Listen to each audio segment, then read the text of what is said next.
Welcome to the Ben and Bash Podcast Tag Team Talk. I'm Ben. I'm Bash. It's time to lace up your boots and hit the mat with the Ben and Bash Podcast Tag Team Talk. Alright, here we are for another one. We are going to be doing our predictions for WrestleMania Night 1. Let's get to it. Okay, for the unofficial first match on the card, it's Rey Mysterio versus El Grande Americano.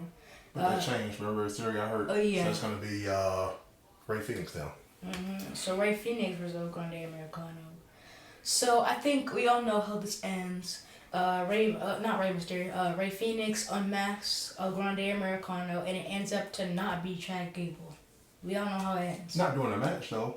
No, at the end. Oh, they made like a little switcheroo at the end? Yeah. Like Chad Gable goes under the ring, somebody else comes out. Yeah. Yeah, maybe.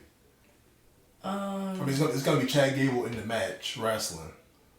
He's gonna be wrestling the match, but maybe at the end, when they get ready to pin him, he may go in the ring, somebody else comes out. Yeah. And they unmask him.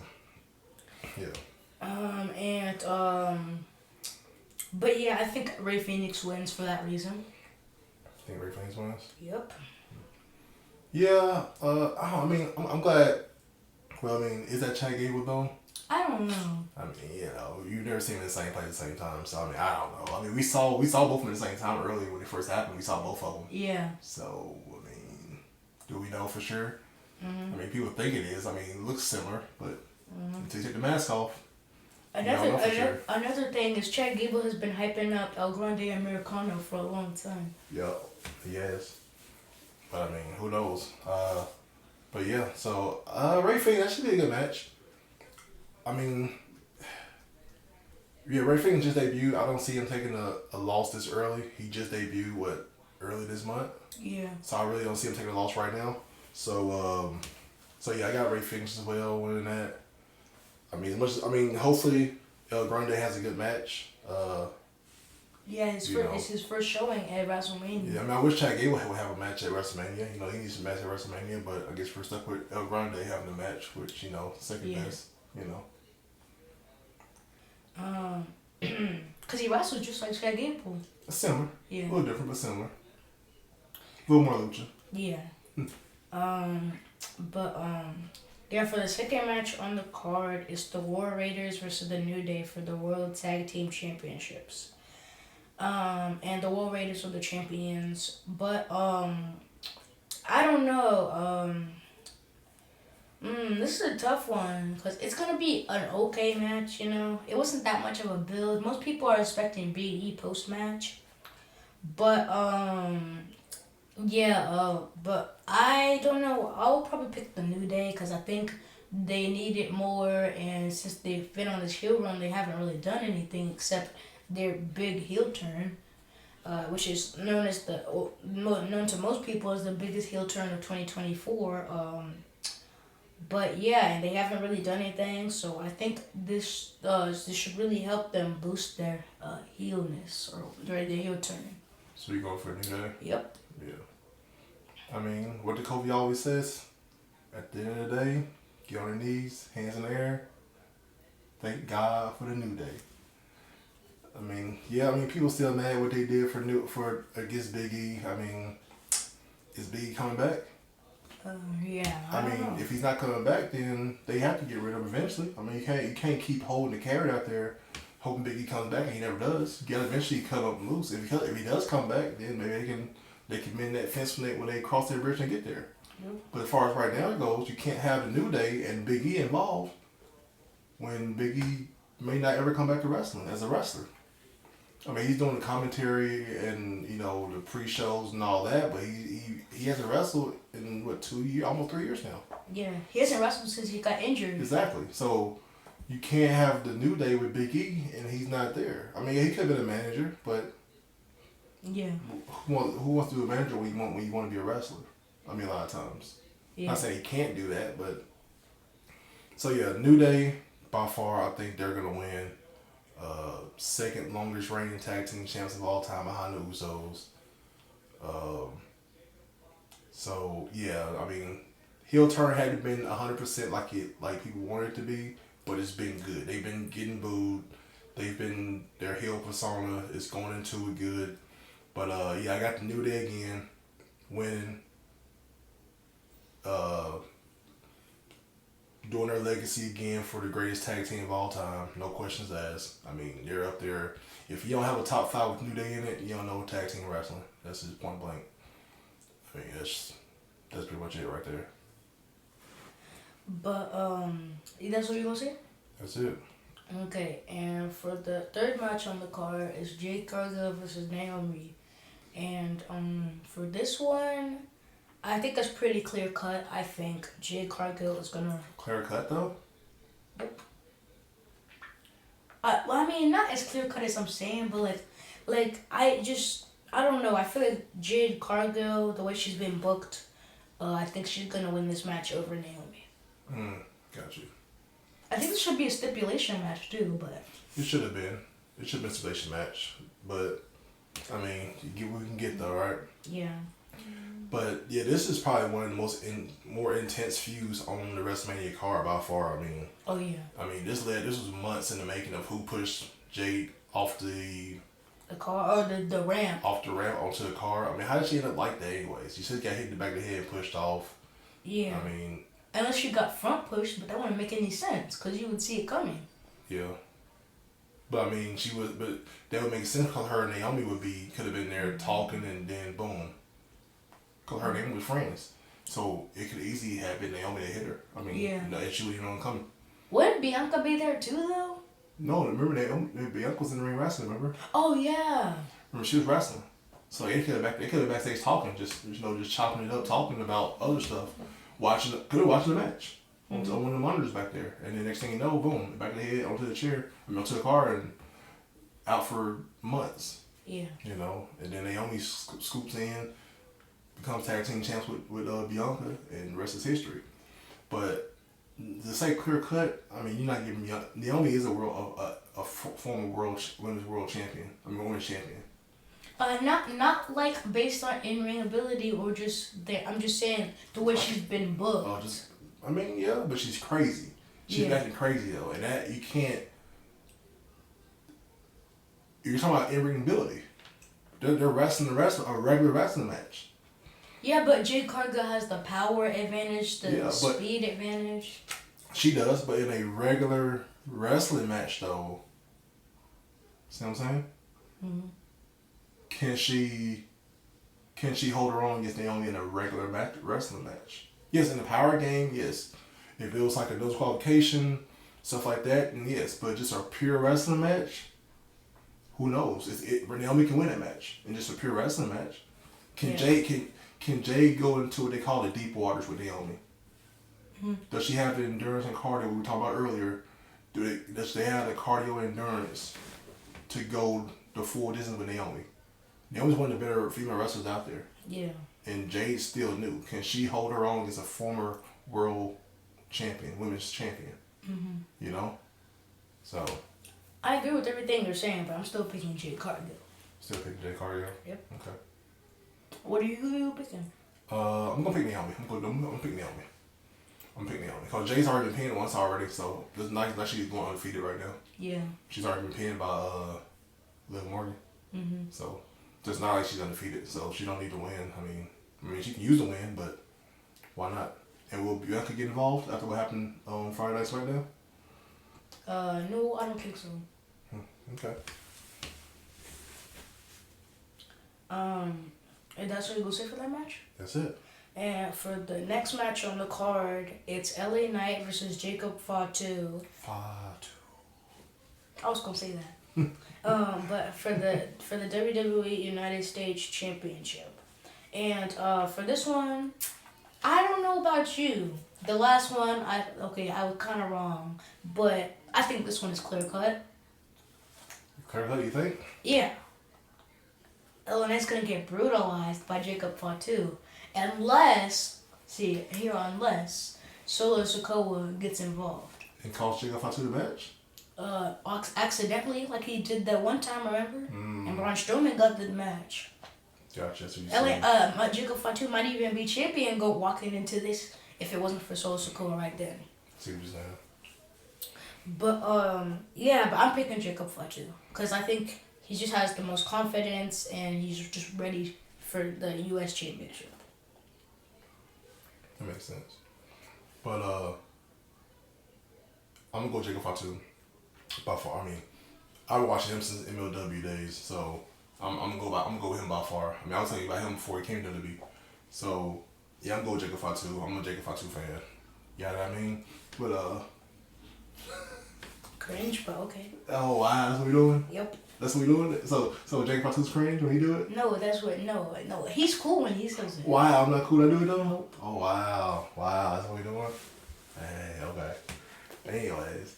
But yeah, I'm going with Jacob Fatu to win United States Championship, undefeated, hadn't been pinned yet, still gonna be undefeated after WrestleMania. Going to backlash against who knows who. Yeah. But undefeated still, gonna be LA Knight. Yep, I agree with everything you're saying. Yep, by far, no questions asked. Jacob Fatu. But for another match on the card is Tiffany Stratton versus Charlotte Flair for the WWE Women's Championship. And this rivalry has been really heated ever since that one promo that was kind of like, it was a bad promo and also good at the same time. It was what they call a shoot promo. Yeah. It was super off script from So the they call it a shoot promo. Yeah. Yeah. From the moment it started, but I mean, they had to be. Well, Tiffany went off script a little bit because of what happened when they were doing the sit down interview. yeah. When I think Charlotte went off script in that one. Yeah. And it messed Tiffany up, and she kind of got she admitted it too. She kind of got flabbergasted and didn't know what to do because she was new. Mm-hmm. So she realized, okay, I'm gonna get her back when we go back again. I'm gonna get her back. Is that the 0-3 reference? Yep, that was completely off script. And you can tell when Charlotte reacted to it, she didn't have a comeback to it. That's how you can tell. I think that's why Tiffany Stratton left the ring so quick. She did, of course. Of course she did. She probably supposed to say something else right then, but she said she left the ring right then, yeah. But it's Charlotte Flair. As soon as she comes back, she almost guaranteed to win. But it is in Las Vegas, so luck is always on everybody's side, and sure. maybe luck isn't on people's side tonight. But I don't know. I think Tiffany Stratton is gonna lose this match to Charlotte Flair. Think so? Amazing match, but Tiffany loses.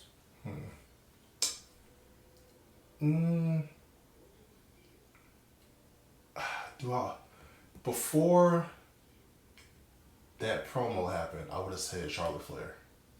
What, before the 0-3 promo? Mm-hmm. Now I don't know. What makes you change your mind? Because I don't know which way. Because Charlotte doesn't need the belt. Yeah, but you know what I mean? Charlotte Flair though, Tiffany hasn't defended her belt that much. It's almost like I understand Charlotte Flair, I get it, but she beat Asuka. Mm-hmm. She beat Rhea Ripley. No, she didn't. Oh yeah, she beat her once. Yeah. Yeah, she's beating all these young not young people that are kind of Asuka, but these new people in WWE, and kill their momentum. She's like the female John Cena. Like she's getting people when they're starting up, burying them, and not caring about it. Like she doesn't need the belt. Like look at what Roman Reigns has been doing. We'll get to him later. Look at what Roman Reigns has been doing without the belt. Mm-hmm. He's still selling tickets. He's still being entertaining without a belt in his hand. CM Punk same way. They're still entertaining. Charlotte Flair should be able to do the same. If she should be able to do the same thing like Roman Reigns. If she's that good, she should be able to do the same thing Roman Reigns is doing without a belt. Seth Rollins, CM Punk, all these guys. If she needs the belt to be relevant, then is it about the belt or is it her? Dang. I'm just saying. Like, for real. Like, she's 14-time women's champion? Yeah. 2 more, she ties her dad. Mm-hmm. He wrestled for 30 years. She's only 10 years in. Mm-hmm. She's 10 years in. She's bound to beat it at this point. She's 10 years in and got 14 belts. Yeah. That's more than one a year. Dang, I didn't even realize. Exactly. That's what I'm saying. That's not even holding the belt 1 year.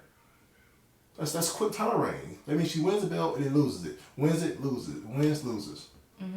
Like, at least like Roman Reigns or Triple H, those guys don't have that many title reigns because they held the belt for so long. Yeah, if you look at Roman Reigns instead, I think he only has 4. 4 or 5. Yeah, 4 or 5. But he has the belt for like 4 years. I mean, Bruno, how many times he held a belt? Not that many. I think like only 2. But he had the belt for like 15 years. Yeah. I mean, which one is more important, holding the belt long or having the most title reigns? I mean, for your stats, I personally think that it's most. So, I mean, look at John Cena. He's on this 20+ years of wrestling, and he's at was Tyler Flair 16, right? Yeah. And he's at 16. 20+ years of wrestling. Yeah. He's been close to 17. Hadn't even got it yet. We'll probably get it this weekend, but look how far he has to go. Charlotte is right there. You mean tell me 10 more years she can't get 2 more wins? Yeah. 3 more wins? 4 more wins? Championship wins? And then break John Cena's record? Or whoever else, or Randy Orton if he gets a couple more wins? I mean, so, yeah, I don't know. I mean, Tiffany Stratton, I'm sorry, I went on a little rant there. But Tiffany Stratton, I think Tiffany Stratton needs to win this. She deserves to win this. She's been doing good. Her promos have been way better than when she started off in NXT.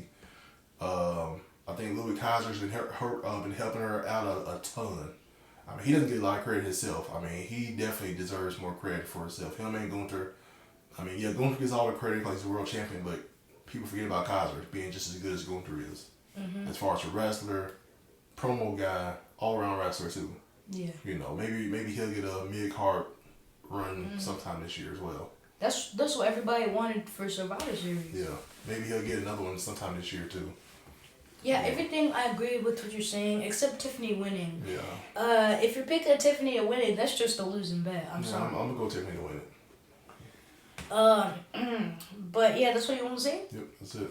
Okay, but for the opening, actually the opening for the I think the opening, right? Like it's Gunther versus Jey Uso. That's what they said. They said they're just gonna probably open the card up. We won't know until it comes on. But they said it's gonna open it up though. So I think they said it's gonna open up Saturday, and then the women's triple threat is gonna open up Sunday. I think that's what they said. Yeah, it's for the World Heavyweight Championship, and Jey Uso basically made this Yeetamania. Yeah. But that's always one like that. You had Yes Movement. You had the Kofi Mania. Yeah. I mean, you always have something like that every few years, and those guys finished the story. You know, Daniel Bryan won. Doing the Yes Movement. Kofi Kingston won doing the Kofi Mania. Yep. Can Jey Uso win doing the Yeet Movement? Or Yeet Mania? Can he win? Yeah. But yeah, but like you're saying, the Yeetamania, and like I was saying, but like you said, all those people overcome, and I think he overcomes the challenge, and I think Jimmy Uso comes out post match. Think so? Yep. Yep. So I'm picking Jey Uso.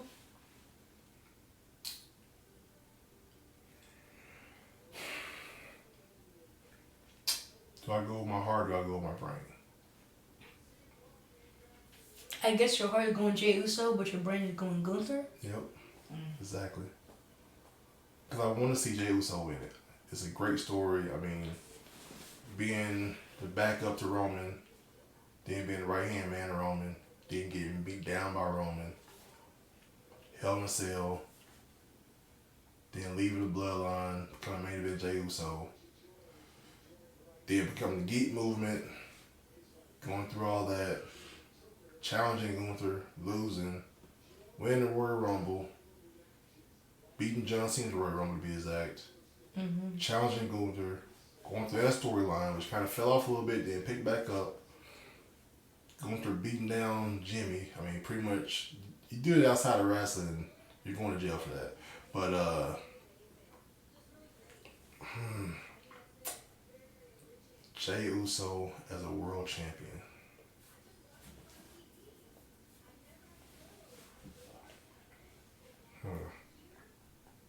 If Kofi can do it, Jey can do it. That's your mindset? Yep. I'm gonna go. If Sammy can beat Gunther, Jey Uso could beat Gunther. Good mindset. Good mindset. As long as he doesn't come out playing. You Yeah. cannot play around with Gunther. He will destroy you if you do. I wonder what his ring gear is gonna look like. Don't know. Blue and white, maybe. Yeah. Maybe blue and white, white and blue. Mm-hmm. But we'll see. But yeah, I got Jey Uso. I'll get Jey Uso with that one. Yep. Yep. That's what you're gonna say for that one? Yep, that's it. Okay, and in the main event, it's Roman Reigns versus Seth Rollins versus CM Punk. Main event that fast? Yeah. Man. With Paul Heyman in CM Punk's corner. Man. That's a good one. Yeah. And for this one, I mean, I might be a little bit biased because Seth Rollins is probably my favorite professional wrestler, at least in WWE. But yeah, I think it's gonna be a moment between Seth Rollins and CM Punk, and they're both talking to Paul Heyman. And then Seth Rollins is gonna take that opportunity because he is the visionary, and the architect. So I think he's gonna plan out his moves and overcome CM Punk and Roman Reigns. But I do not think that he's gonna join Paul Heyman. Who? Seth Rollins. Seth Rollins. So who do you got winning? Seth Rollins. Seth Rollins? Now here's my dilemma with this. Seth Rollins is 100% correct in everything he said so far leading up to the WrestleMania. Mm-hmm. Roman Reigns shows up when he wants to, but he's earned that right to do it. Just like Brock did. That's in his contract. He can do what he wants to. That's in his contract. He doesn't have to, he's a prize fighter. He doesn't have to show up when he wants to. He shows up when he wants to, not when he has to, or when he has to, you know? Mm-hmm. So, not every week, but big time fights. Mm-hmm. Is that good for the fans? No. Is it good to have a world champion when he's a world champion who's now on TV for months at a time? Used to be, if you didn't have the belt, if you didn't defend the belt for more than a month, your belt got stripped from you. Dang. From Reigns get the belt and don't defend it for 2 or 3 months. Nobody says anything about it. Mm-hmm. Like Seth Rollins said, is that good for the business? If other new wrestlers, younger wrestlers come up acting like that one that had that same treatment, is that good for wrestlers to be like that and not want to show up to work and win a championship, don't want to come to work? Nope, and sometimes, not all the times, but CM Punk. Oh, that's what I think that one too. Just like CM Punk. CM Punk left for 9 years. Bad mouthed WWE for years. Mm-hmm. Sued him.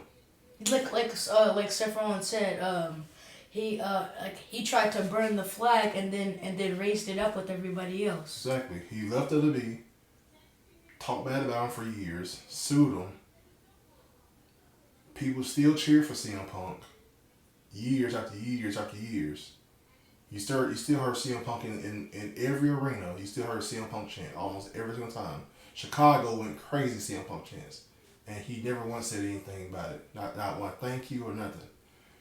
And then, before AEW was even a thing, WWE chanted CM Punk. And where does he come back to? Like Seth Rollins said. Not WWE.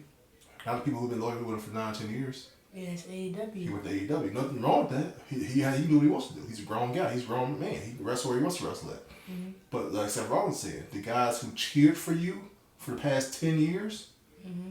you didn't come back to them. You went back to the person who gave you the biggest paycheck. Yeah, the big fat check is Seth The big fat check, which is AEW. And what happened to AEW? You did good for a little bit, and what happened to AEW?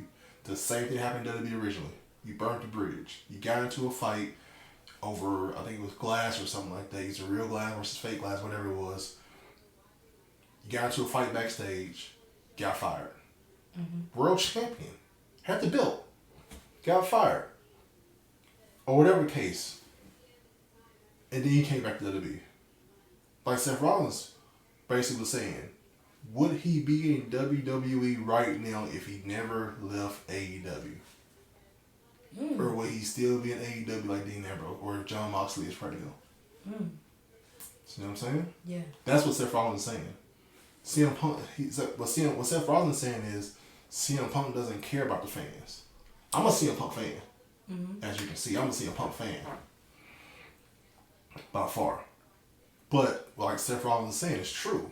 Like, I want to see CM Punk come back for 10 years. I was waiting for him to come back. Anytime it's in Chicago, this might be a time. This might be a time. For years. Never. And then, when it finally happened, you didn't think it was going to happen. And then when it finally happened, I didn't think it would happen. I said, he's not coming back because the way he left. I didn't know him and Triple H had a phone call right before that. You know, I know he had a phone call with that, but it happened. He came back. It seems like he's a different person. He's a little older now. He's not the young guy anymore like he was when he left originally 10 years ago. But he did lose 10 years of his life, of his wrestling career, which is it's a long time to wrestling. Yeah. You know, we lost. Now you have to be 7 years, I think, total. I came to AEW first for about 2 years. I think 2 years. I think. So, like Seth Rollins said, the way CM Punk did, just take your ball and leave when stuff gets hard. Do you want the young kids to do that? Like Seth Rollins said, this match is for the future of the company. And me personally, as a wrestling fan for 30 years now, at least 30 years now, I like my champion to be on TV every week. If not every week, every other week. Yeah. I like to see my champs on TV. These are some really good points. You know? But the main point is who wins the match. That's what I'm saying. That's what I'm getting to. I want CM Punk to win because I'm a fan of his. But for the sake of pro wrestling, I need Seth Rollins to win. Like, I want CM Punk to win because I'm a fan of CM Punk. But for the sake of pro wrestling, I need Seth Rollins to win. That's like Seth Rollins says. We need somebody like Seth Rollins for the kids. Like, somebody who's going to show up day in, day out, hurt, messed up knee, messed up back, shoulder messed up, whatever the case is. Just like when Cody came up with that bicep pec tear, wrestled the match against Seth Rollins, matter of fact. Did what he had to do, when he got surgery. Seth Rollins WrestleMania last year, hobbling on. You see when he got in the ring with the chair? His knee was so tore he couldn't get in the ring. Yeah. That's why it took him so long to get in the ring. When the shit was going on, that's why it took him so long to get in the ring. He couldn't even run in the ring because his knee was so jacked up. Yeah. Back was messed up. And you gotta think he wrestled a match like right before that, or like right after that. And he took time off after that match too, because he was hurt. You gotta think his schedule for WrestleMania 40. He had a crazy long match a first night, and then second night the opener, back-to-back wrestling matches, and then at the end he still comes out for the sake of professional wrestling to get the belt from Roman Reigns and give it to Cody Rhodes. Yep, and that's what needed to be done. Yep. And Roman Reigns still might have been champion if it wasn't for that. Yep. And so, for the sake of pro wrestling, I need Seth Rollins to win. That's what I'm going with. I mean, this build up though, this build up has been amazing. Like, I thought it was just going to be Seth Rollins and CM Punk. I didn't think about Roman Reigns at first. Yeah. I was trying to figure out how is Roman Reigns going to insert himself into this match. Because I knew Seth Rollins and CM Punk since day one when CM Punk came back. I knew, okay, Seth Rollins and CM Punk wrestled WrestleMania. I knew that from day one. It was either going to be Seth Rollins and CM Punk or Drew McIntyre and CM Punk. But because CM Punk and Drew McIntyre had their feud pretty much that whole rest of the year leading to this year, that was over with. So then it's, okay, Seth Rollins and CM Punk going to have a feud at WrestleMania. Didn't even think about Roman Reigns having a feud. Yeah. And it makes perfect sense the way it happened. He interfered in the steel cage match. Well, Royal Rumble first, elimination first. Then he came back in the steel cage match, pulled Seth Rollins out, called Seth Rollins to win, but in the process stopped Seth Rollins from destroying CM Punk. Yeah. But also cost CM Punk the match. So now Seth Rollins was mad at Roman Reigns because he stopped him from beating down CM Punk. CM Punk mad at Roman Reigns because he caused him to lose. So then both of them are mad at Roman Reigns. Yeah, and there was also there was already the tension between Seth Rollins and CM Punk, so that was already there. Exactly, that's already there. When you put Roman Reigns into there, it's just a trio. It's just a trio of hatred. And then we know what Seth Rollins and Roman Reigns' history is. Yeah. And I'm sure then CM Punk and Roman Reigns with the Paul Heyman situation. And then we got Paul Heyman in the mix, one of the greatest voices, managers in history of wrestling. Just like I said before, we're tag team. If you don't put Paul Heyman in the top 3 of your greatest managers, you don't know professional wrestling. He's up there. He's top 3. I don't know if he's 2 or 3. Yeah. I mean, for my list, he's number 1. That's what I'm saying. He's top 3, and I don't think he's 2 or 3. So, but the question is, what is Paul Heyman gonna do?